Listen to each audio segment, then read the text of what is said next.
Picture this. You're a northern politician, a heavyweight, a man who was a governor, a senator, and a presidential candidate.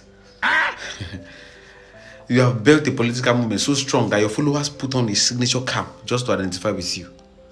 Now imagine walking into a convention hall, standing in front of hundreds of delegates, and publicly supporting a decision that gives your rival the presidential ticket. Not reluctantly, but under pressure. But with a simple smile, you accepted. That is exactly what Rabiu Kwankwaso did on the 9th of May 2026 in Abuja. He stood before the National Democratic Congress National Convention and said, and I quote, "I support the decision to zone the presidential ticket to the South in the interest of fairness and equity and national inclusion." Now, let me ask you a question. Does that sound like a man who has lost? Or does that sound like a man who already knows how the story will end? Stay with me, because by the end of this video, you will understand exactly what is happening inside NDC and why Peter Obi's biggest opportunity might also be his biggest trap, and why 2031 could be the election Kwankwaso has been quietly planning for all along. To understand what is really happening, we need to go back to the beginning. The National Democratic Congress, NDC, is not a new party, but it existed a long time. It was not a major player in Nigerian politics anyways. But right now it has changed because it has gotten its approval. Politicians have started migrating from African Democratic Congress, ADC, and moving in. Not one, not two, but in waves. Member of House of Representatives, senators, governors, allies, and political heavyweights, right? All of them are moving into a place called NDC.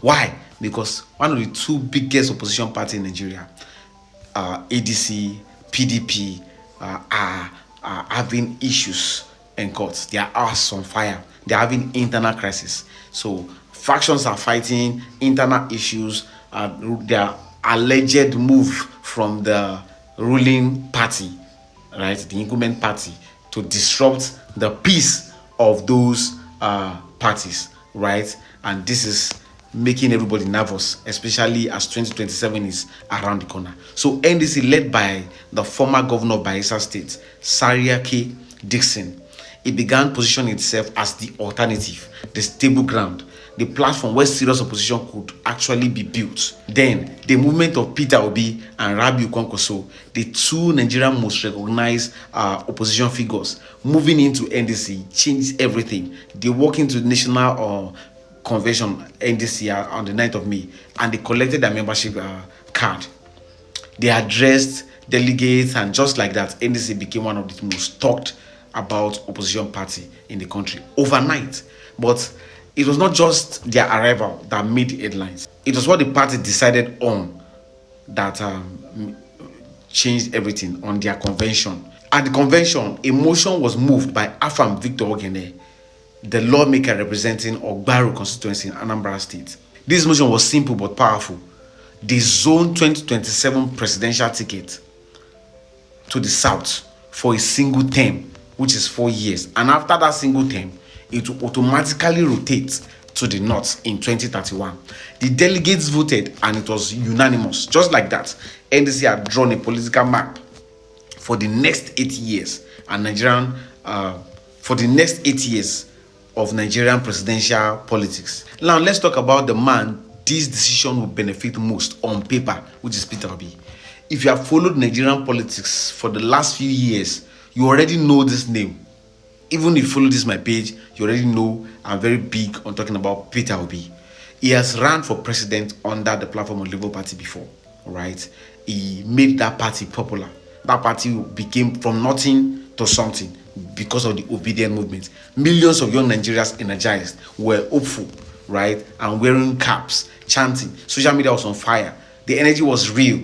But the result came in and Peter Obi became third. Their alleged claim that it was through rigging, right? He disputed the results. The courts ruled against him. And just like that, the dream was deferred in 2023. But Peter Obi's dream did not stop.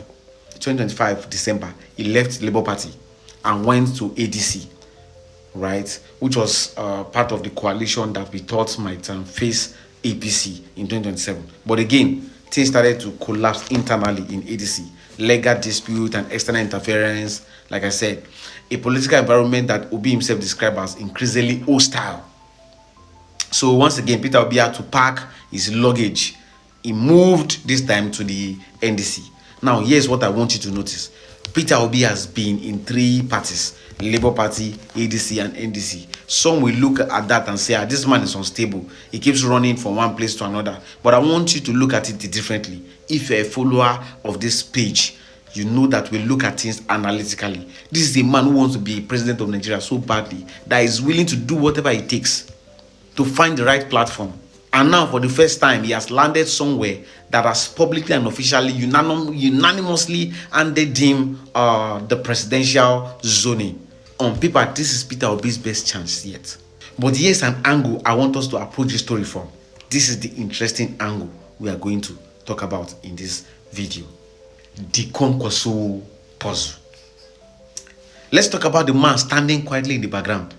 The Rabiu Kwankwaso, the former governor of Kano State, former minister of defense, former senator, 2023 presidential candidate under NNPP, a man whose political base is in the north, particularly in Kano, where he has the most highest loyalists. And you know how populated Kano is. Now here's the question nobody wants to ask. Why did Kwankwaso agree to the zoning? Think about it quite carefully. Kwankwaso is from the north. The NDC Zone 2027 election presidential ticket away from the north. And instead of fighting it, instead of walking out of the convention or getting another party, he stood up and publicly endorsed it. He even gave a reason. He said the South needs to complete its 8 years. 8 years? But Tinubu, a Southerner, has only been in power since 2023. If he wins again in 2027, that is 8 years for the South. Kwankwaso is essentially saying, let the South finish what Tinubu started. Then the North can have its turn. On the surface, that sounds like a principled position about power rotation. But when you go deeper, this is where I want us to pay attention to, right? There is another way to read the situation. Let us play it out. Scenario 1. Peter Obi wins NDC ticket. He campaigns hard and wins 2027 presidential election.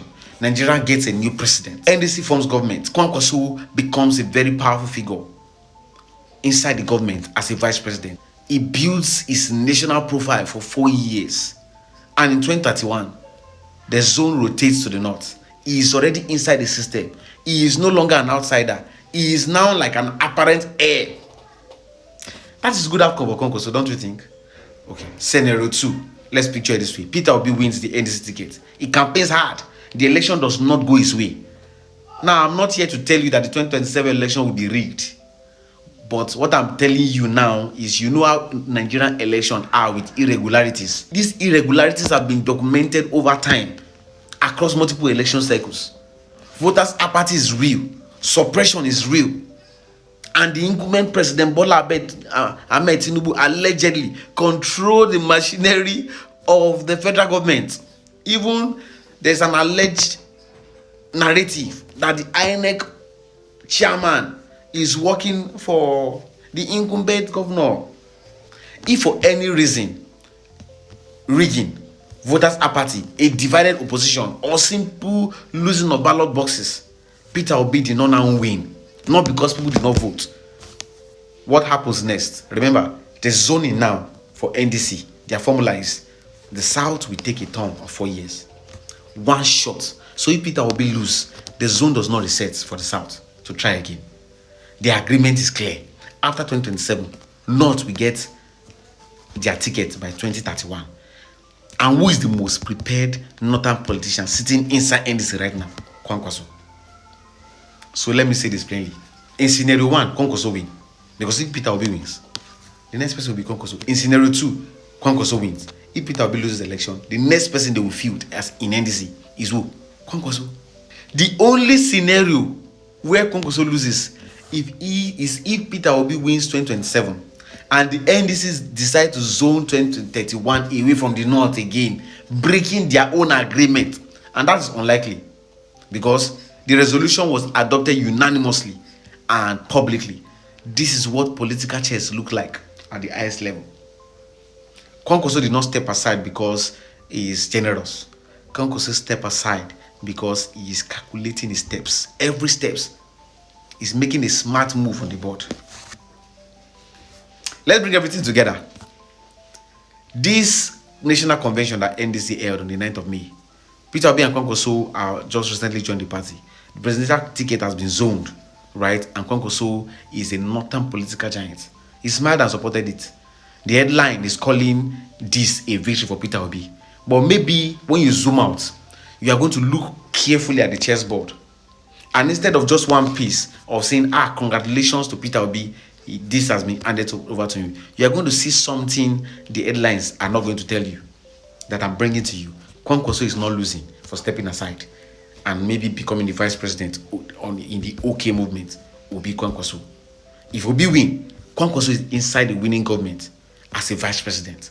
He will field 2031 as a candidate to challenge the incumbency. And if Obi lose, Obi will not have a chance to field under NDC anymore. Kwankwaso still wins because it has been zoned to the north. And in politics, everywhere, the loudest person in the room is rarely the most dangerous one. The most dangerous person is that one who sits quietly. He plays along and plays the long game and let people think they are winning. Whether Kwankwaso is that person, only 2031 will tell us. But right now, in May 2026, one thing is very clear. He is not just a passenger in NDC story. He may actually be the driver. Now, you know how we do it here. I would love to hear from you guys. If you have watched this time, do you think Peter Obi can actually win 2027 election? Do you think that the election will not be rigged again? Whether Peter Obi wins or not, this NDC zoning arrangement, is it setting him up to take a fall while Kwankwaso are waiting in shadow? Because you know how Nigerian election can be. Drop your answer in the comment section. I will read every single one of your comments and I will reply them. And if you like this kind of political breakdown and you want to be looking forward to this kind of angles, right? Subscribe to this channel, because this is what I will be doing here. I will be bringing out headlines that the headlines will not tell you, right? So that we can understand it better. Subscribe, turn on post notification. I'll see you on the next one.